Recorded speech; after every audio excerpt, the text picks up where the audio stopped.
الحمد لله نحمده ونستعينه ونستغفره ونؤمن به ونتوكل عليه ونعوذ بالله من شرور أنفسنا ومن سيئات أعمالنا من يهده الله فلا مضل له ومن يضلله فلا هادي له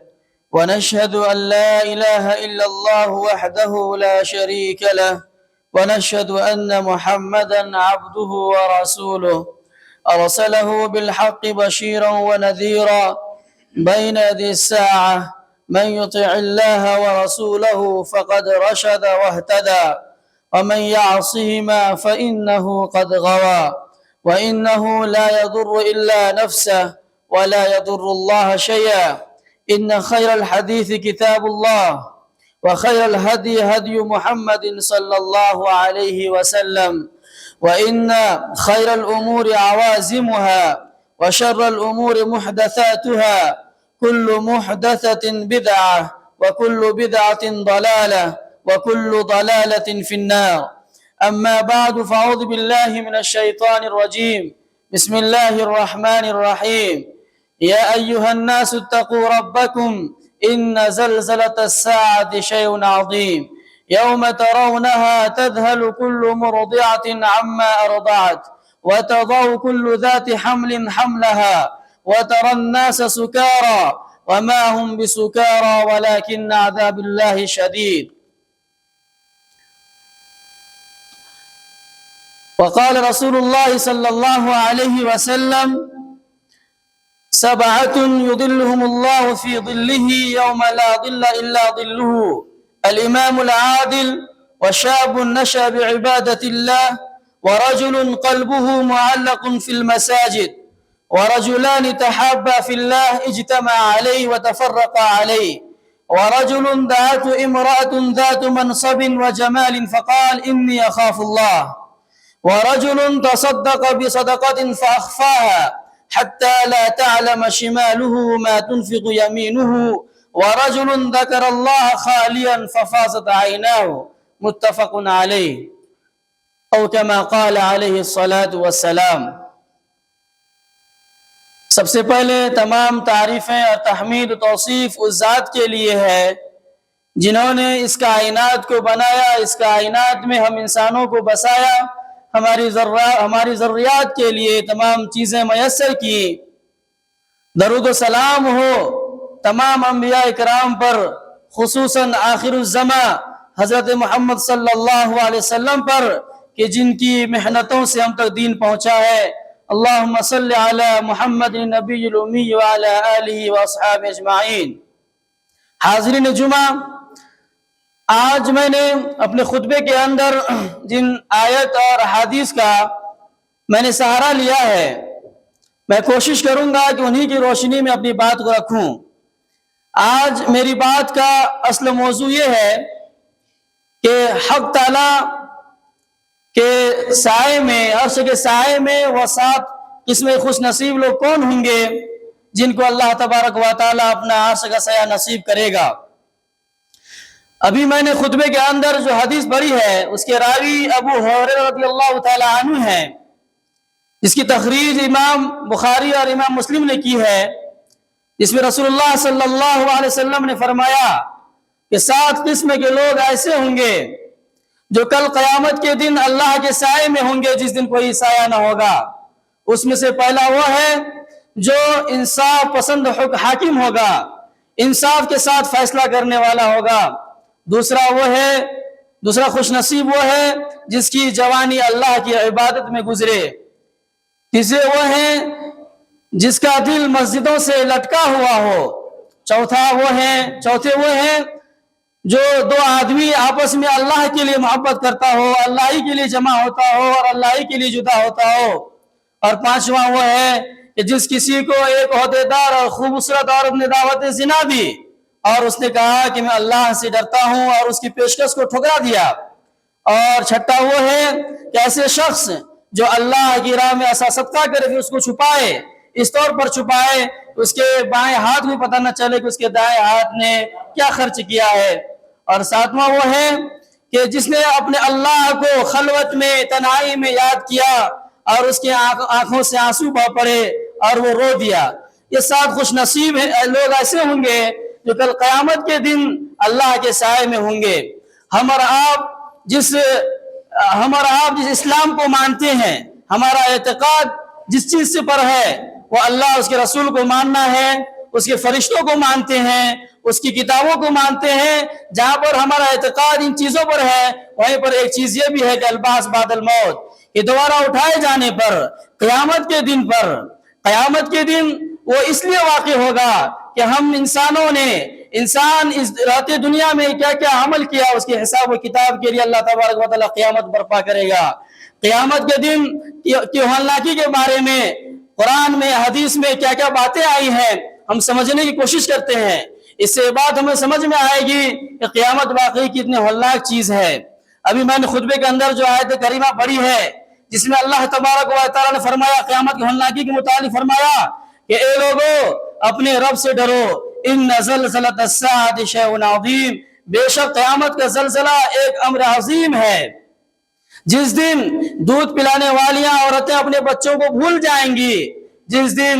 حاملہ عورتیں اپنے حمل کو گرا دے گی، اور اس دن آپ دیکھیں گے لوگ مدہوش ہوں گے، نشے میں ہوں گے، اور یہ مدہوشی نہیں ہوگی بلکہ اللہ کا عذاب ہوگا۔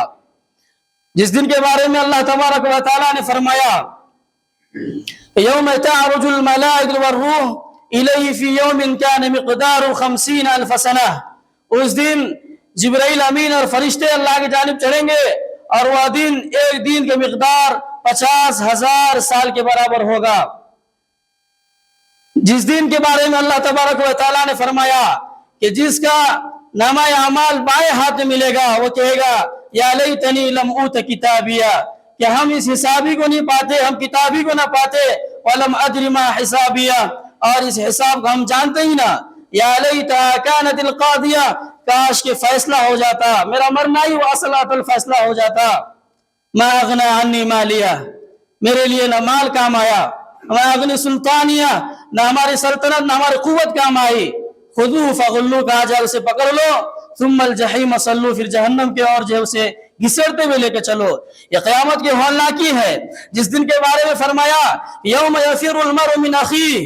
وامہ وابیہ وصاحبتہ وبنیہ لکل امرئ منہم یومئذ شأن یغنیہ، اس دن ہر کوئی اپنے بھائی سے بھاگ رہا ہوگا، اپنے باپ سے بھاگ رہا ہوگا، اپنی بیٹی سے، اپنی بیوی سے، ہر جو رشتہ ہے دنیا میں جتنے بھی رشتے ہیں ہر کوئی ایک دوسرے سے بھاگ رہا ہوگا، نفسی نفسی کا عالم ہوگا۔ جس دن کے بارے میں اللہ تبارک و تعالیٰ نے فرمایا کہ وہ دن بہت ہی ہولناک ہوگا، اس کے بارے میں احادیث میں ہمیں کیا ذکر ملتا ہے؟ مقداد بن اسود رضی اللہ تعالیٰ عنہ راوی ہیں، رسول اللہ صلی اللہ علیہ وسلم نے فرمایا کہ سورج قیامت کے دن مخلوق سے، لوگوں سے 1 میل کے مسافت کی دوری پر جو ہے قریب کر دیا جائے گا۔ پھر اس دن لوگ اپنے اپنے اعمال کے بقدر پسینے میں شرابور ہوں گے۔ اس میں سے کچھ تو ایسے ہوں گے جو اپنے ٹخنے تک پسینے میں شرابور ہوں گے، ان میں سے کچھ ایسے ہوں گے جو اپنے گھٹنوں تک، ان میں سے کچھ ایسے ہوں گے جس کو جو ہے پسینے کا جو ہے لگام دیا جائے گا۔ وہ دن نفسی نفسی کا عالم ہوگا، وہ دن کوئی کسی کا کام نہیں آئے گا، ہر کوئی اپنے کو بچانے کی کوشش کرے گا۔ ایسے ہولناک دن میں جس دن سورج قریب آ چکا ہو، زمین تانبے کا ہو اور پسینے میں شرابور ہو، ہر کوئی اپنے اعمال کے بقدر، کوئی گھٹنوں تک، کوئی ٹخنا تک، کسی کو جو ہے پسینے کا لگام دیا جا رہا ہوگا، اس دن کوئی سایہ نہیں ہوگا، اللہ کے سایہ کے علاوہ کوئی سایہ نہیں ہوگا۔ ایسے دن میں وہ 7 قسم کے لوگ ایسے ہیں جس کو اللہ تبارک و تعالی سایہ عطا فرمائے گا۔ اس میں سے پہلا شخص وہ ہے جس کے بارے میں نبی کریم صلی اللہ علیہ وسلم نے فرمایا کہ اللہ تبارک و تعالیٰ نے جس کو اس زمین میں خلافت بخشی، بادشاہت عطا کی، حکمرانی عطا کی، اور وہ اپنے رعایا پر، انصاف پر مبنی فیصلہ کرتا رہا، اس کے پاس طاقت ہے، اس کے پاس سطوت ہے، ہر کچھ ہے، وہ اس کے اندر فیصلہ کو صادر کرنے کا، حکم کو نافذ کرنے کی صلاحیت ہے۔ ایسے وقت میں وہ جو ہے اپنی قوم کی یا اپنے خاندان کی وجہ سے بے انصافی نہیں کرتا، ان کو اختیارات حاصل ہونے کے باوجود اللہ کے احکامات کے مطابق فیصلہ کرتا ہے۔ تو پھر وہ کل قیامت کے دن اللہ کے سائے میں ہوگا، جس دن کوئی سایہ نہیں ہوگا۔ اسی حکمرانی انصاف اور مبنی حکومت کرنے کے لیے اللہ تبارک و تعالیٰ نے داؤد علیہ السلام سے فرمایا تھا، یا داؤد انا جعلناک خلیفۃ فی الارض، کہ ہم نے آپ کو زمین میں خلیفہ بنایا ہے، فاحکم بین الناس بالحق، تو لہذا آپ جو ہیں لوگوں کے درمیان انصاف کے ساتھ فیصلہ کریں، ولا تتبع الهوى، اور خواہشات کی پیروی مت کریں، اگر ایسا کرتے ہیں تو فیضلک عن سبیل اللہ کی راہ سے بھٹک جائیں گے۔ اللہ تبارک و تعالیٰ نے داؤد علیہ السلام سے مخاطب ہو کر فرمایا کہ تم کو جو یہ خلافت ملی ہے، ہم نے جو تجھے خلیفہ بنایا ہے، ہم نے جو اختیارات دیے ہیں، اس کا اچھا سے استعمال کرو۔ اسی طرح اللہ تبارک و تعالیٰ نے نبی صلی اللہ علیہ وسلم سے فرمایا کہ فحکم بینہم بما انزل اللہ، اے اللہ کے نبی آپ جو ہے لوگوں کے درمیان اللہ کے نازل کردہ حکامات کے مطابق فیصلہ سنائیے، وَلَا تَتَّبِعْ أَهْوَاءَهُمْ عَمَّا جَاءَكَ مِنَ الْحَقِّ، اور ان لوگوں کے خواہشات کے پیچھے نہ پڑیں، ان کے خواہشات کے مطابق فیصلہ نہ سنائیں کہ آپ کے پاس حق آ چکا ہے۔ یہ انصاف پر مبنی حکومت کرنے والے، فیصلہ کرنے والے کے لیے اللہ تبارک و تعالیٰ کی جانب سے مزدہ ہے، خوشخبری ہے کہ وہ کل قیامت کے دن ان 7 قسم کے لوگوں میں ہوں گے جو اللہ کے سایہ میں ہوں گے۔ اور اس میں امام سے مراد ہر وہ بادشاہی نہیں ہے، بلکہ وہ بھی ہیں جس کو اللہ تعالیٰ نے فیصلے لینے کے اختیار رکھا ہے، جیسے قاضی بھی ہے، افسران بھی ہے۔ اور اسی طریقے سے ہر کوئی، اللہ کے رسول صلی اللہ علیہ وسلم نے فرمایا کلکم راعٍ وکلکم مسئول عن رعیتہ، تم میں کا ہر کوئی نگراں ہے اور ہر کسی سے سوال کیا جائے گا اپنے ماتحت لوگوں کے متعلق۔ اسی لیے جو جس جگہ پر ہیں فیصلے کے اختیار رکھتے ہیں، ایسے وقت میں اللہ کے نازل کردہ حکام کے مطابق فیصلہ کریں اور انصاف پر مبنی فیصلہ کریں۔ دوسرے خوش نصیب شخص وہ ہیں جنہوں نے اپنی جوانی کو اللہ کی عبادت میں گزارا۔ اس لیے نوٹس کیا آپ صلی اللہ علیہ وسلم نے کہ جوانی کا مرحلہ بہت ہی ڈینجر ہوتا ہے۔ جوانی کے مرحلوں میں انسان اپنے خواہش پر، اپنے خواہشات پر، اپنے جذبات پر قابو کرنا بڑا ہی مشکل ہوتا ہے، لیکن جو کوئی اپنی خواہشوں کو، اپنے جذبات کو اللہ کے لیے چھوڑ دیتا ہے، اپنی جوانی کے ایام کو، خوبصورت ایام کو اللہ کی یادوں میں، اللہ کی اطاعت میں گزار دیتا ہے، تو پھر وہ کل قیامت کے دن ان خوش نصیب نوجوانوں میں ہوگا جس کو اللہ تبارک و تعالیٰ کل قیامت کے دن سایہ عطا کرے گا۔ نوجوانوں کے قصہ کے ایک سورہ کہف میں جن نوجوان کی اللہ تبارک و تعالیٰ نے تعریف کی ہے، ان میں سے وہ 7 نوجوان جو اپنے ایمان کو بچانے کے لیے، اپنے اسلام کو بچانے کے لیے بادشاہ سے ہٹ کر، بادشاہ سے بھاگ کر وہاں اپنے غار میں جو ہے، غار میں وہ انہوں نے پناہ لیا، تو اللہ تبارک و تعالیٰ نے ان کی تعریف کی کہ انہم فتیۃ آمنوا بربہم وزدناہم ہدی، کہ چند نوجوان ایسے تھے جنہوں نے اپنے رب پر ایمان لایا تو ہم نے ان کے ایمان میں بڑھوتری دی، وربطنا علی قلوبہم، اور ہم نے ان کے دلوں کو مضبوط کر دیا جب وہ اللہ کے لیے کھڑے ہوئے کہا کہ ربنا رب السماوات والارض، ہمارا رب وہی ہے جو زمین و آسمان کا رب ہے، لن ندعو من دونہ الہا، کہ ہم اس الہ کے علاوہ، اس معبود کے علاوہ کسی کی ہم عبادت نہیں کرتے، نہیں پکارتے۔ نوجوانوں کے بارے میں جس طرح احادیث میں فضیلتیں ہیں کہ اللہ کے رسول صلی اللہ علیہ وسلم نے فرمایا کہ انا حبیب اللہ والشاب التائب حبیب اللہ، کہ جو میں اللہ کا حبیب ہوں اور جو کوئی جوانی میں توبہ کرتا ہے وہ اللہ کا حبیب ہے۔ کل قیامت کے دن بندوں کا اللہ کے پاس سے قدم جو ہے متزلزل نہیں ہوگا، قدم نہیں چل پائے گا جب تک کہ اس سے 5 سوالات نہ کر لیے جائیں، ان کے عمر کے بارے میں کہ اس نے عمر کو کہاں پر جو ہے فنا کیا، اس کی جوانی کے بارے میں کہ اس نے اپنی جوانی کو کہاں بوڑھا کیا، اس کے مال کے بارے میں کہاں سے کمایا اور کہاں خرچ کیا، اور اسی طریقے سے جتنا علم دیا تو اس پر کیا عمل کیا۔ اس حدیث میں جوانی کے بارے میں بتایا کہ جوانی ہم نے جو دی ہے، جوانی کے جو لمحات ہم نے انہیں میسر کی ہے، دراصل جوانی کے وہ ایام ہوتے ہیں جس میں انسان سب کچھ کر سکتا ہے۔ یہ بہانہ، کیونکہ جوانی میں شیطان یہ کہہ کر ہمیں جو ہے بھاگا جاتا ہے کہ ہم جو ہے ایک وقت آئے گا بڑھاپا پائیں گے ایک ایج کو پہنچ جائیں گے تب ہم جو اللہ کی عبادت کریں گے، ایسا نہیں ہے، بلکہ جوانی کی عبادت اللہ کو بہت پسند ہے۔ تبھی تو اللہ کے رسول صلی اللہ علیہ وسلم نے فرمایا کہ کل قیامت کے دن جس دن کوئی سایہ نہیں ہوگا ایسے خوش نصیب نوجوان کو اللہ تبارک و تعالی سایہ عطا فرمائے گا۔ تیسرے خوش نصیب شخص وہ ہیں جس کا دل مسجد سے اٹکا ہوا ہو، جب وہ مسجد آئے تو اللہ کی عبادت کرے، جب مسجد سے باہر جائیں تو مسجد ہی میں جانے کا دل اٹکا ہوا ہو، مسجد ہی میں جانے کے لیے دل چاہ رہا ہو، مچل رہا ہو، اور مسجد سے دل لٹکنا لگنا یہ اللہ تبارک و تعالی نے ایمان کی علامت فرمایا ہے۔ اللہ تبارک و تعالی نے فرمایا انما یعمر مساجد اللہ من آمن باللہ والیوم الآخر، اللہ کے مساجد کو، اللہ کی مسجدوں کو آباد وہی کرتے ہیں جو اللہ پر اور یوم آخرت پر ایمان رکھتے ہیں۔ وَأَقَامَ الصَّلَاةَ وَآتَ الزَّكَاةَ، جو نماز کو قائم کرتے ہیں اور زکوٰۃ کو دیتے ہیں، زکوٰۃ ادا کرتے ہیں۔ وَلَمْ يَخْشَ إِلَّا اللَّهَ، اور اللہ کے علاوہ کسی سے نہیں ڈرتے۔ مسجدوں سے ہماری محبت، چونکہ مسجد شاعر ہے اسلام کے، اسلام کی پہچان، ہمارے اسلام کی پہچان مسجدوں سے ہے، ہمارے اسی لیے مسجدوں کی آباد کاری، مسجدوں سے دل لگانا، مسجدوں کی صفائی، مسجدوں میں آ کر زیادہ سے زیادہ وقت بتانا، یہ اللہ پر ایمان لانے اور اللہ سے دل لگانے کا ایک علامت ہے۔ اسی لیے جب بھی ہم مسجدوں میں آئے تو خوب سے خوب اللہ کی عبادت کریں۔ مسجد کی فضیلت کے بارے میں فرمایا کہ اللہ کے رسول صلی اللہ علیہ وسلم نے من بنا للہ بیتا بنا اللہ لہ بیتا فی الجنہ، جو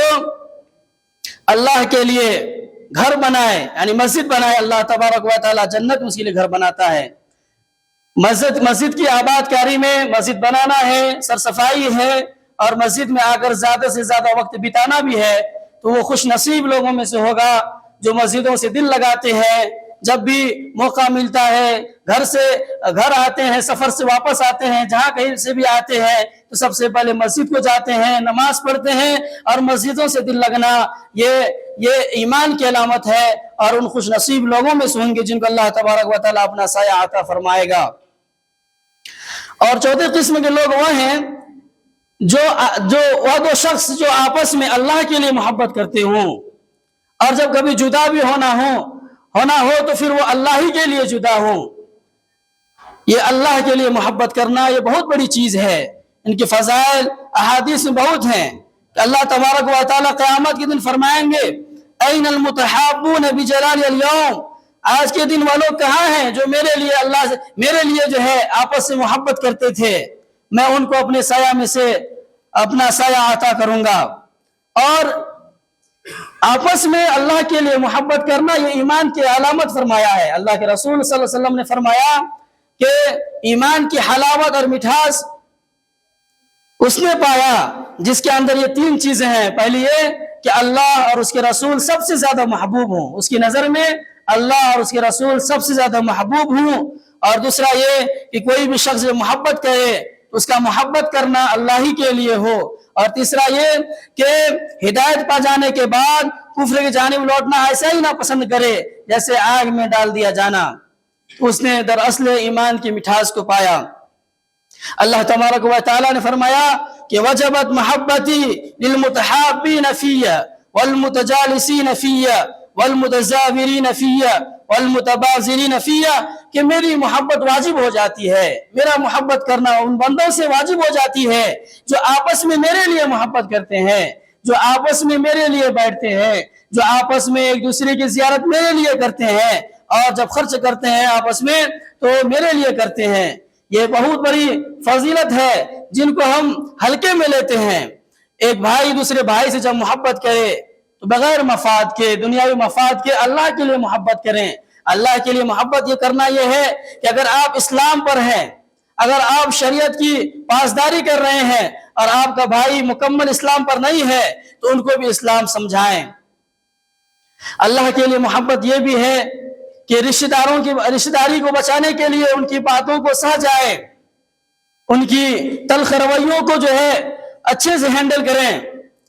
اور ان کو ملائے رکھیں، کسی کی دل آزاری نہ کرے، اور اللہ کے لیے، اللہ کے دین کی غالب کرنے کے لیے آپس میں جمع ہوں، آپس میں محبت ہوں، پھر دین اسلام کو غالب کریں۔ یہ اللہ کے لیے محبت کرنا، اللہ کے لیے محبت یہ بہت بڑی نعمت ہے، جس کے بارے میں رسول اللہ صلی اللہ علیہ وسلم نے فرمایا کہ وہ دن جس دن کوئی سایہ نہ ہوگا، اس دن اللہ تبارک و تعالیٰ ایسے لوگوں کو اپنا سایہ عطا فرمائے گا۔ پانچواں ایسی قسم کے لوگ ہیں جس کو کوئی عہدیدار خوبصورت خاتون دعوت گناہ دی اور اس نے کہا کہ ہم اللہ سے ڈرتے ہیں۔ ایسے وقت میں بچنا بہت ہی مشکل ہوتا ہے۔ یہ جو پوائنٹ کیا ہے، نوٹس کیا ہے، یوں ہی نہیں کیا ہے۔ ایسے مواقع سے جو بچ جاتا ہے گناہ، جیسے یوسف علیہ السلام کے واقعہ کو دیکھیے، اس وقت کی جو راجا کی بیوی تھی، اس نے جو ہے دعوت گناہ دی، دروازے بند ہیں، کوئی دیکھنے والے نہیں ہیں، لیکن یوسف علیہ السلام نے معاذ اللہ کہتے ہوئے بھاگے۔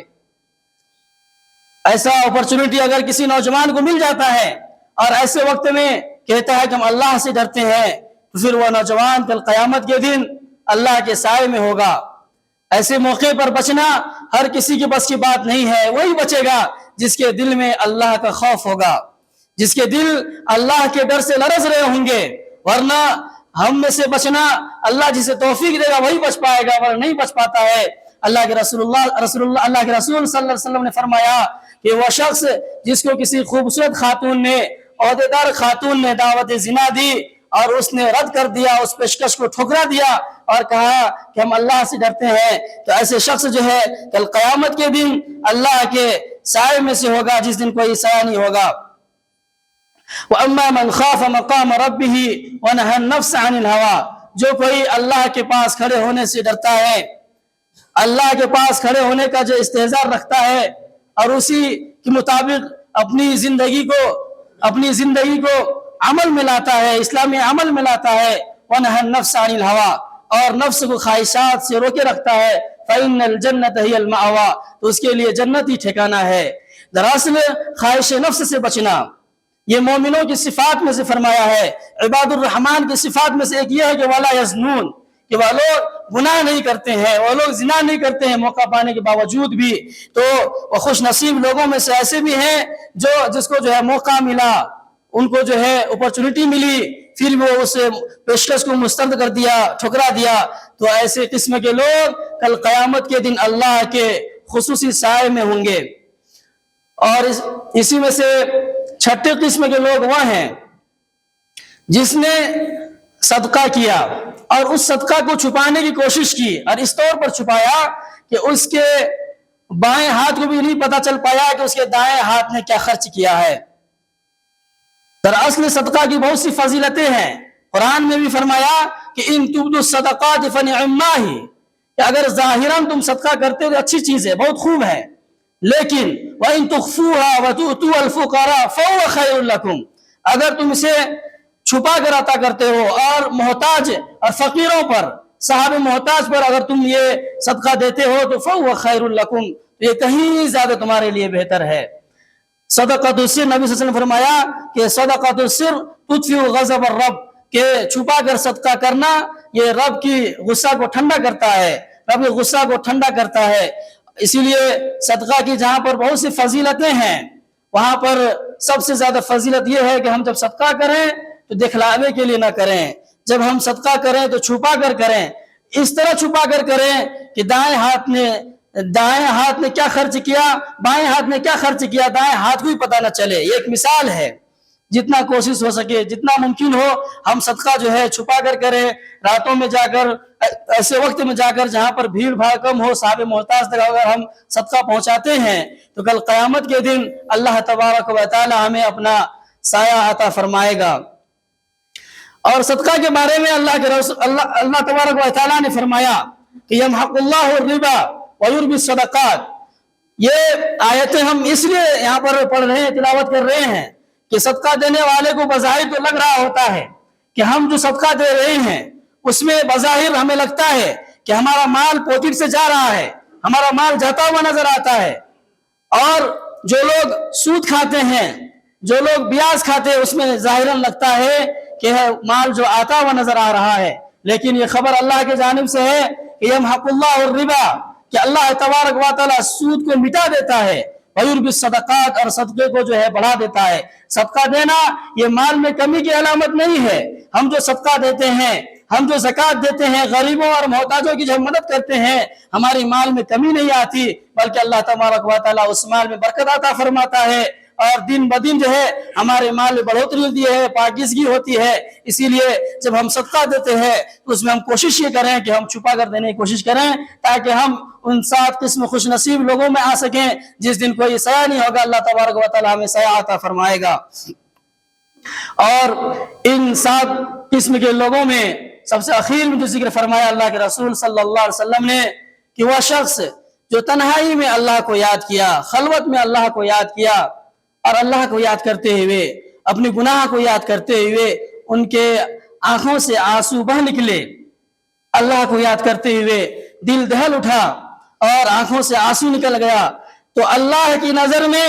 یہ آنسو اتنے قیمتی ہیں کہ کل قیامت کے دن اللہ تبارک و تعالیٰ اپنا سایہ عطا فرمائے گا۔ اسی لیے جوانوں، بزرگوں، اپنی تنہائی کو، اپنی خلوت کو اللہ کی یاد سے آشنا کریں۔ جب ہم اپنی تنہائی میں، میری تنہائی جب ہوتی ہے اور تنہائی میں اللہ سے میرا دشمن ہوتا ہے، اللہ سے لگا ہوتا ہے، اور اللہ کی یاد کرتے کرتے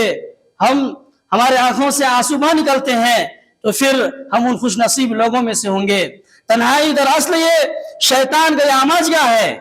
شیطان ہمیں جو ورغلاتا ہے سب سے زیادہ وہ تنہائی میں ورغلاتا ہے، لیکن ایسے موقع میں ایسے خوش نصیب لوگ بھی ہوتے ہیں جن کو اللہ کی یادیں ستاتی ہیں، جن کو ان کے گناہ یاد آتے ہیں، اور اللہ کے لیے راتوں میں جگ کر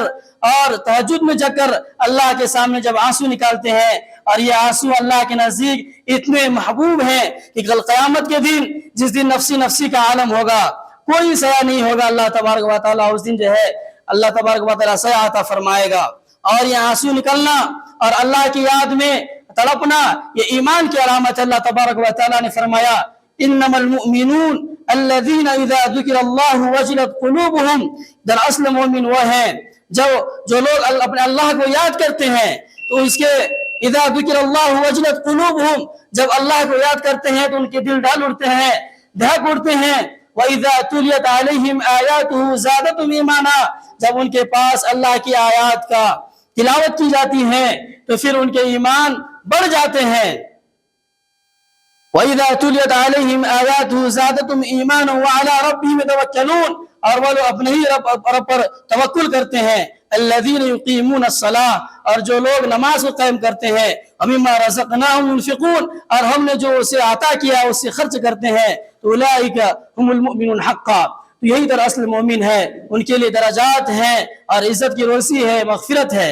تو تنہائی میں رونا، جب اللہ کی یاد آئے تو دل دہل اٹھے، اور جب اللہ کی آیات سنیں تو ہمارے آنکھوں سے آنسو نکل جائے، یہ ایمان کی علامت ہے۔ اپنی تنہائیوں کو اللہ کی یاد سے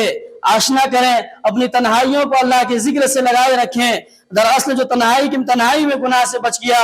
اور اللہ کو یاد کرتا رہا اور اللہ کی یاد میں آنکھوں سے آنسو نکل پڑے، تو کل قیامت کے دن اللہ تبارک و تعالیٰ ان 7 خوش نصیب لوگوں میں سے شامل فرمائے گا،